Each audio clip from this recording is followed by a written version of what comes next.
2024 has been another amazing year here at Gold Country Wildlife Rescue. Thanks to the hard work of our amazing staff, volunteers, and donors, this year we made it through our 33rd baby season. We couldn't have helped almost 4,000 animals without each and every one of you. We hope you'll be able to take the time to watch this report of where we've been and where we are going. Our volunteer board is made up of members of the community and include folks with backgrounds in wildlife, experts in the financial and business realms, and more. Our newest board member, who joined earlier this year, is Mitch Hanna. He's held several key positions during his career, including CEO roles at Sutter Auburn Faith Hospital in Auburn, California, and Sutter Coast Hospital in Crescent City, California. We also have a dedicated permanent paid team of people who make the organization successful each and every day. In addition to the team that you see here, we hire up to 12 more seasonal animal care technicians during the baby season. As you can imagine, staffing our facility, which is open 365 days a year, is quite a challenge. These graphs, daily intake and daily census, tell the story as to why having a dedicated and reliable paid team is crucial. You might notice two big peaks on the graph on the left, and those are two of the busiest days we've experienced in our 33 years.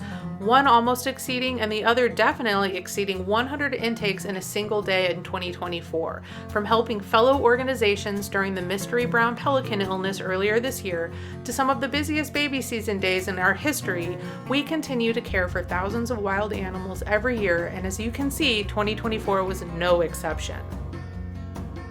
Here we can see our growth since 2014. As of December 4th of this year, our annual intakes reached almost 4,000 animals.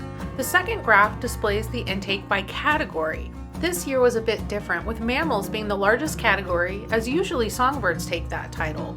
This is important to note because mammals are generally the most labor-intensive and therefore usually the most costly of the categories. This category includes the 5 black bear cubs that started out with us in 2023 and were released in the spring of this year, along with the 3 new cubs that have come into our care over the last few months and will remain with us until this coming spring. Only about half our patients are coming from Placer County. We continue to be one of only 3 rehab groups in the region with an intake center open year-round and have grown into a full-time regional wildlife care center.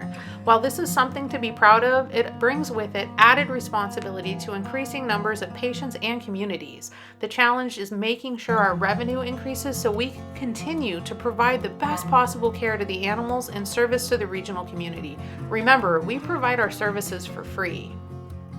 We continue to manage 3 main sites: our Wildlife Intake Center, or WIC for short, our Mount Vernon property, and our remote release site. The WIC is where our intakes, triage, and critical care happens. The Mount Vernon property is where animals graduate to outdoor rehab enclosures and where we currently have 16 outdoor enclosures in use. The remote site is where we have multiple enclosures and where many of the animals in our care are reintroduced to the wild. As you can see, supporting all of this work requires a robust team and is also supported by outstanding interns and volunteers. Another thing we'd like to share with you is the magic that's happening at our Mount Vernon property. This little killdeer is just one of hundreds of animals that spent part of its rehabilitation time at that facility in one of our custom outdoor enclosures.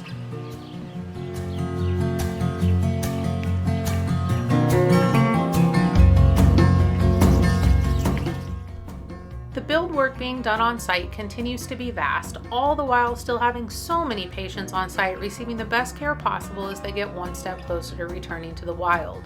The epic work that has been done this year includes the completion of the second half of our Apex Animal Enclosure, Summit University, which is currently home to 3 orphan black bear cubs. You might also notice it looks different, and for good reason.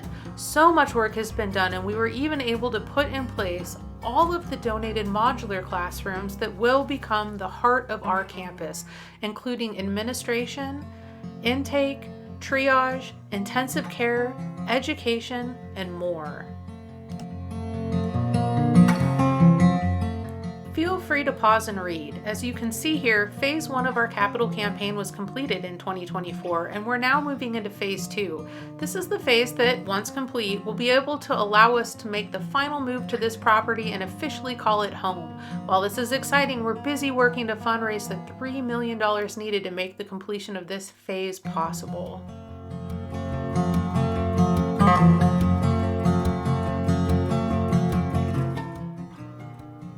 to our continued success is making sure that the communities we serve know about us and are educated about the work we're doing and how they can help local wildlife. We continue to maintain and further develop our online presence, including our website, social media channels, and online store. We're so grateful for the media coverage as well that we've received this year, mainly on television, also normally triggered by the digital media we share.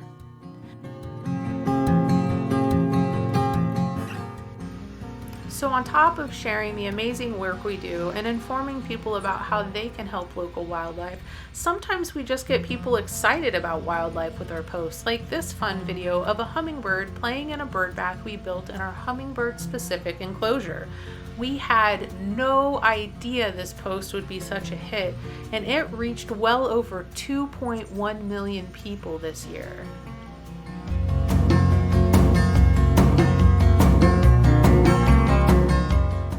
Through these channels, we're also able to help the public see things they may never have an opportunity to see otherwise. We can show how we help wildlife that come to us injured, ill, or otherwise impacted by humans, like this sick bald eagle and this baby ground squirrel that was burned in a nest inside an engine compartment of a car that had been in storage for quite some time. In addition to all of that, we're also able to celebrate community members who make a difference for our wildlife through so many different avenues, be it donating tools we need like this gorilla cart, participating in building projects like the fire hose hammocks you see here, or by donating groceries or supplies to our annual supply drives. So what does all of this digital reach do for us? It helps raise awareness, but it also helps raise the funds we need to keep our doors open. And as you can see, it plays a big part in fundraising for us every year. We are beyond grateful for our community and the support provided every year to keep our doors open and the wildlife care going strong. Funding and donations come in many forms, as you can see here, and each and every avenue is critical to our work. Without it, we wouldn't be able to provide it as we do free of charge to the community. Here you can see our revenue and expenses. Note that these numbers are actual through October 31st of this year. The top half reflects our 2024 budget, what we were planning the 2024 year to look like. The bottom half is what is now expected or projected for the entire year with less than a month remaining. It's great to see that our revenue exceeds our initial budget expectations while our expenses were significantly less than budgeted. What's next for Gold Country Wildlife Rescue? We're focused on providing top-notch care for the thousands of animals we serve, while also building the financial stability needed to sustain our role as a regional leader in wildlife rehabilitation. This means two key priorities. First, moving from Phase 1 to Phase 2 of our capital campaign to complete our permanent relocation to the Mount Vernon property. Second, strengthening our team by transitioning key management roles like Executive Director, Director of Operations, and Director of Philanthropy from volunteer to paid positions. While our volunteers have been the backbone of Gold Country Wildlife Rescue for decades, securing these roles ensures a stable future for our growing organization. Together, we continue to help wildlife from across Northern California, like these two juvenile northern raccoons who were recently found stuck in an unlocked fast food grease trap in Truckee. Because of the community support we receive, these little ones have received numerous baths to remove the grease and are recovering well. Clearly, they still enjoy the water even after all the baths they were not so interested in participating in. Yet these are just two of almost 4,000 little wildlives we were able to help in 2024 thanks to our supporters.